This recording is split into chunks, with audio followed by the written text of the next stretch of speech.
Hello everyone. Matrices हम कर रहे थे, तो मैट्रिसेस में आज हमारा लास्ट टॉपिक है इन्वर्टिबल मैट्रिक्स। ठीक है, तो इन्वर्टिबल मैट्रिक्स आपके सिलेबस में थोड़ा सा ही है, मतलब इसके क्वेश्चंस नहीं है, लेकिन हम देखेंगे कि किस हिसाब से इन्वर्टिबल मैट्रिक्स होता है। ठीक है, तो क्या होता है इन्वर्टिबल मैट्रिक्स? देखो, जैसे कि हमारा ए एक स्क्वायर मैट्रिक्स है। ठीक है, स्क्वायर मैट्रिक्स मैंने ले लिया ऑफ ऑर्डर एम का। ठीक, इसका मतलब क्या है कि कोई स्क्वायर मैट्रिक्स है ए जिसका ऑर्डर क्या है एम बाय एम। ठीक है, और अगर एक अनदर मैट्रिक्स एग्जिस्ट करती है, कैसे एग्जिस्ट करती है? इफ अनदर मैट्रिक्स बी, ठीक है, ऑफ सेम ऑर्डर। ठीक, इसका ऑर्डर क्या होना चाहिए? सेम।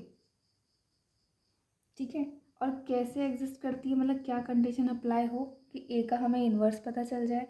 वो कंडीशन ये है कि A into B is equal to B into A is equal to आपका आई आ रहा हो। तो बी को हम क्या कहेंगे? Then B is called inverse of ए।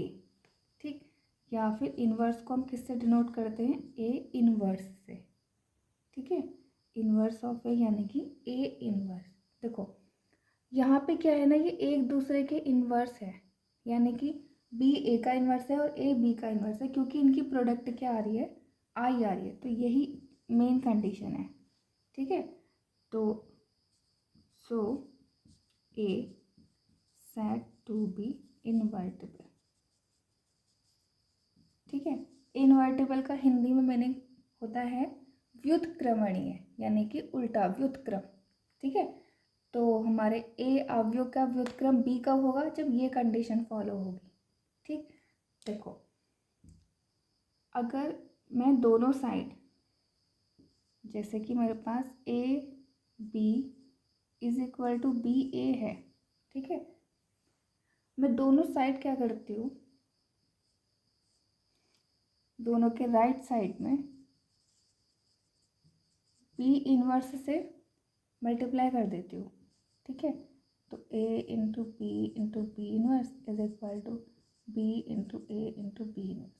ये तो हो जाएगा आई, क्योंकि देखो अगर ए बी का इन्वर्स है और बी ए का इन्वर्स है, तो इनका जो वो होता है ऐसे इन्वर्स एक दूसरे का, वो किसके इक्वल होता है? आई के इक्वल होता है। तो ये आई के इक्वल हो गया, इज इक्वल टू। ठीक, यहाँ पर मैं बी ए, इसकी वैल्यू भी आई हो जाएगी, क्योंकि ये भी एक दूसरे के क्या है? इन्वर्स है।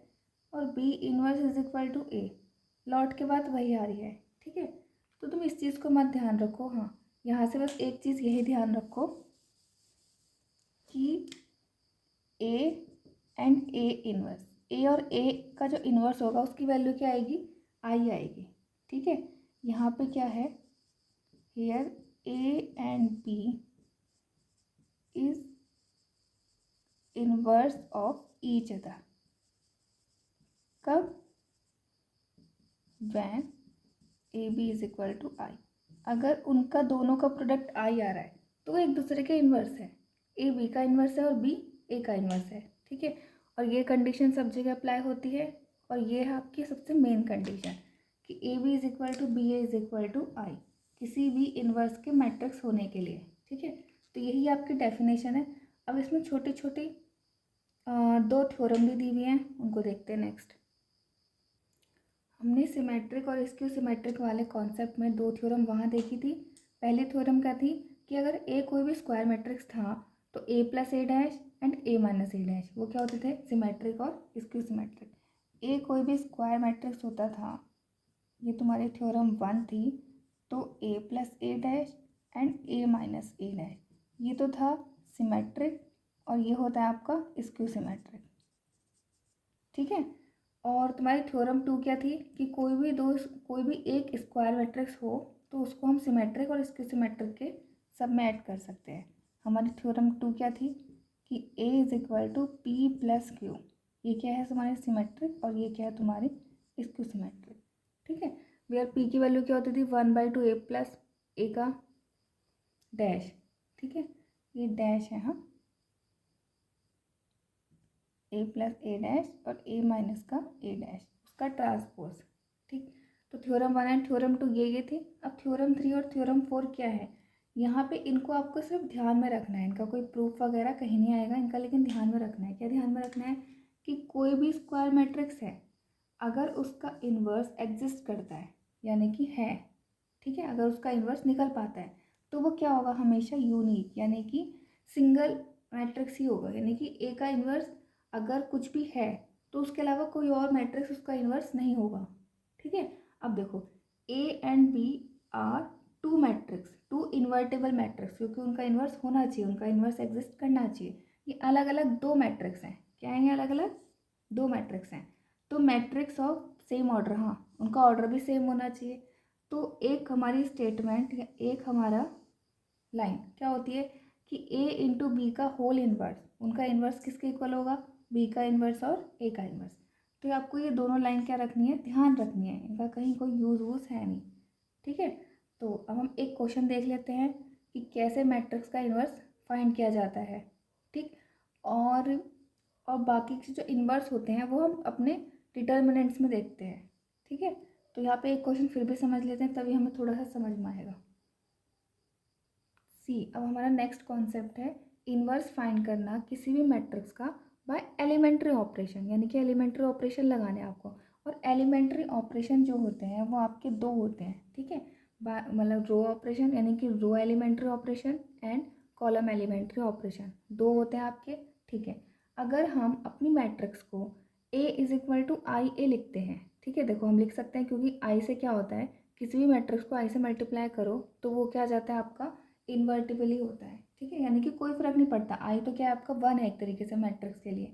ठीक है, तो ए इज इक्वल टू आई, कोई फर्क नहीं पड़ेगा। तो अब हम इसमें क्या करेंगे, रो ऑपरेशन अप्लाई करेंगे। रो का मतलब क्या है, रो वाइज, यानी कि R1 में कुछ ऑपरेशन लगा सकते हैं, R2 में कुछ ऑपरेशन लगा सकते हैं। ठीक है, अब ऑपरेशन कैसे अप्लाई करते हैं क्वेश्चन के थ्रू जानेंगे, लेकिन देखो यहाँ पे हम रो ऑपरेशन लगाएंगे। रो ऑपरेशन करने के बाद क्या होगा हमारा काम, इस ए को आई बनाना।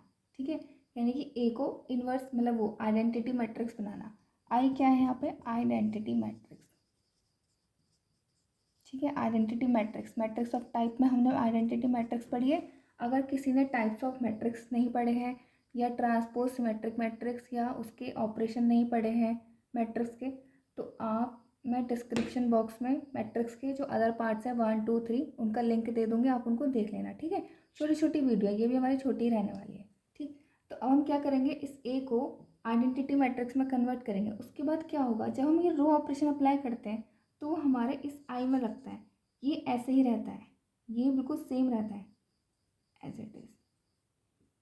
ठीक, ये बिल्कुल ऐसे ही रहेगा। ठीक, तो हमारा इसको ऑपरेशन लगा के इसको तो हम बनाएंगे। ठीक है, ये ऑटोमेटिकली आ जाएगा। ठीक, बी अपने आप आ जाएगा। तो देखो अब ये वाली लाइन को ध्यान से देखो। ठीक, I is equal to B है, अगर किसी भी दो मैट्रिक्स की मल्टीप्लाई आई आ रही है तो वो एक दूसरे के इन्वर्स होते हैं, इसलिए ए का इन्वर्स क्या हो गया आपका, बी। ठीक, ऐसे ही अगर हम ए को ए आई लिखते हैं, ठीक, यहाँ पे इसमें अप्लाई करेंगे, ए को ए आई लिखते हैं तो यहाँ पे हम कॉलम ऑपरेशन अप्लाई करेंगे। ठीक, इसको अगेन हम आई बनाएंगे ऑपरेशन लगा लगा के। ठीक है, तो ये आई आपका कुछ ना कुछ दूसरी मैट्रिक्स आ जाएगी, आई तो नहीं रहेगा ना क्योंकि इसमें भी तो ऑपरेशन लग रहे होंगे और इसमें हम ऑपरेशन लगा के इसको आई बना रहे हैं। तो यहाँ पे ए इन्वर्स क्या हो जाएगा, अगेन बी हो जाएगा, क्योंकि हमारी ये वाली लाइन आई है, इस लाइन के थ्रू क्या होते हैं, एक दूसरे के इन्वर्स होते हैं। ठीक, यहाँ पे हम कॉलम ऑपरेशन अप्लाई करेंगे C1 C2 एंड C3 में। ये सारा काम किस में होगा आपका, स्क्वायर मैट्रिक्स में। ठीक है, क्योंकि स्क्वायर मैट्रिक्स के ही इन्वर्स फाइंड हो सकते हैं। ठीक, अब हम एक क्वेश्चन लेते हैं। तो हमारा नेक्स्ट क्वेश्चन है कि using elementary transformation find inverse of matrix. ठीक, तो देखो हमारे पास ये मैट्रिक्स दी हुई है 1 -1 2 एंड 3। ठीक है, तो हमने इसको ए ले लिया, अब हमें ए इनवर्स फाइंड करना है। हम हमेशा ना generally use draw operation use करते हैं, क्यों, क्योंकि अगर हम कॉलम की आदत लगा लेंगे तो हमको आगे भी डिटर्मिनेंट्स के चैप्टर में भी मतलब ऑपरेशन करने होते हैं।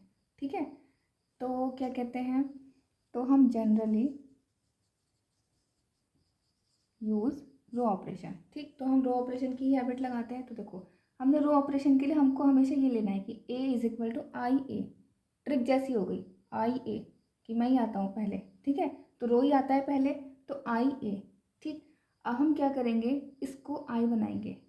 ठीक है, इसको हम आई बनाएंगे और ऑपरेशन लगाएंगे इसमें, तो ये अपने आप कोई अनदर मैट्रिक्स बी बन जाएगा, ये एज इट इज़ रहेगा। ठीक है, तो हम इसको ले लेते हैं, ए इज इक्वल टू आई ए। ए को लिखो 1 2 -1 एंड 3 इज इक्वल टू आई, यानी कि 1 0 0 एंड 1। इसके डायगोनल एलिमेंट क्या होते हैं, 1 1 एंड 1। ठीक है, और ए ऐसे ही रहेगा, इसको हम कुछ नहीं करेंगे। ठीक है, तो अब हमें क्या करना है, इसको आई बनाना होता है, यानी कि इसको इस फॉर्म में लेके आना होता है। ठीक है, तो इसको इस फॉर्म में लेने के लिए हम सबसे पहले क्या करते हैं, सबसे पहले इसको 1 बनाते हैं। अगर ये 1 नहीं होगा तब, और 1 बनाने के लिए क्या करेंगे, इस पूरे एलिमेंट में अगर सपोज करो ये 5 है, ठीक, तो R1 को 5 से डिवाइड कर देंगे। ठीक है, तो हमारा एक काम कम है कि ये 1 बना हुआ है। अब क्या करेंगे, उसके जो नीचे वाले हैं उसको 0 बनाएंगे। ठीक है, यानी कि अब मुझे R2 को 0 बनाना है, तो R2 में से, और ऑपरेशन R1 के थ्रू करें क्योंकि हमने इसको 1 बना लिया है, तो 2 में से हम क्या माइनस करेंगे, 2 माइनस करेंगे। और 2 माइनस करने के लिए इसे R1 को हमें किससे मल्टीप्लाई करना पड़ेगा, 2 से। तो हमारा एलिमेंट्री ऑपरेशन हो गया R2 माइनस का 2R1। जिसको चेंज करते हैं उसमें ऑपरेशन लगाते हैं। अब हमें क्या करना है, R2 के एलिमेंट में ऑपरेशन करना है। ठीक है, यानी कि इसको चेंज करना है, 2 को हमें 0 बनाना है। तो अब बनाओ, देखो R1 तो एज इट इज़ रहेगा, इसमें कोई चेंज नहीं हो रहा है क्योंकि,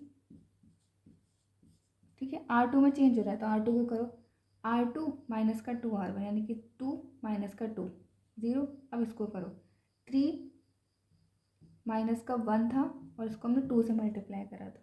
ठीक है, तो 3 माइनस का 2 कितना हो गया आपका, 1 हो गया।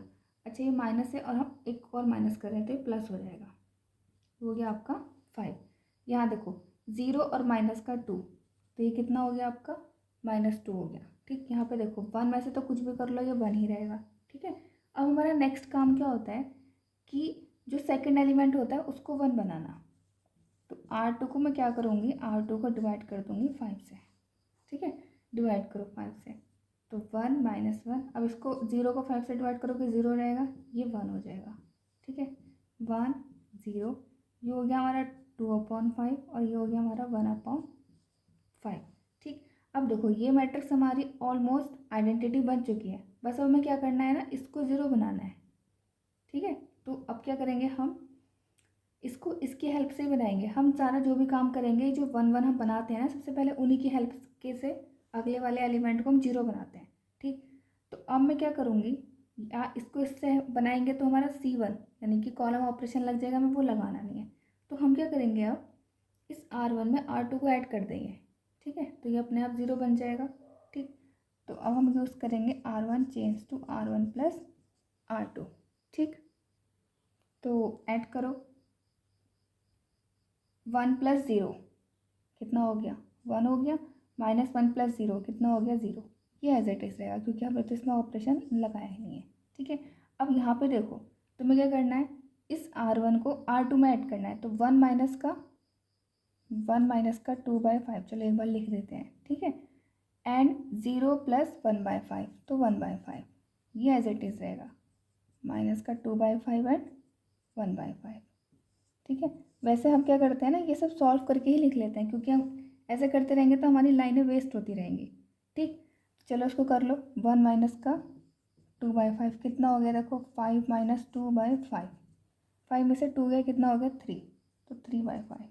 ठीक है, तो 3/5, 1/5 माइनस का 2/5 एंड 1/5। ठीक, ये हमारी आई बन गई है। तो देखो आई इज इक्वल टू, ये कोई भी मैट्रिक्स बनी होगी, कोई भी मैट्रिक्स बनी है। अब देखो अगर हमारी ये लाइन आ गई है हमारे ऑपरेशन लगा करके, तो ये ए का इन्वर्स ही तो होगा क्योंकि आई आ रहा है। ठीक है, सो ए इन्वर्स कितना हो गया आपका, लिख लो, ये कंप्लीट हो गया। ठीक, ऐसे ही हम क्या करेंगे, सारे क्वेश्चंस कर सकते हैं। चाहे 3x3 के मैट्रिक्स आ जाए, 3x3 मैट्रिक्स में ऑपरेशन ज़्यादा हो जाएंगे, ठीक है। तो ये थोड़ा मतलब इतना ज़्यादा भी लॉन्ग नहीं होता है, थोड़ा सा ही लॉन्ग होता है। तो इससे हम किसी भी मैट्रिक्स के इन्वर्स को फाइंड कर सकते हैं। तो अब हमारा क्लास 12 का मैट्रिसेस कंप्लीट हो गया है। फिर भी कोई डाउट तुम लोगों को बचता है तो कमेंट करें। और अब हम नेक्स्ट स्टार्ट करेंगे डिटर्मिनेंट्स। तो ओके, थैंक यू। और अगर वीडियो अच्छी लगे तो शेयर सब्सक्राइब करें।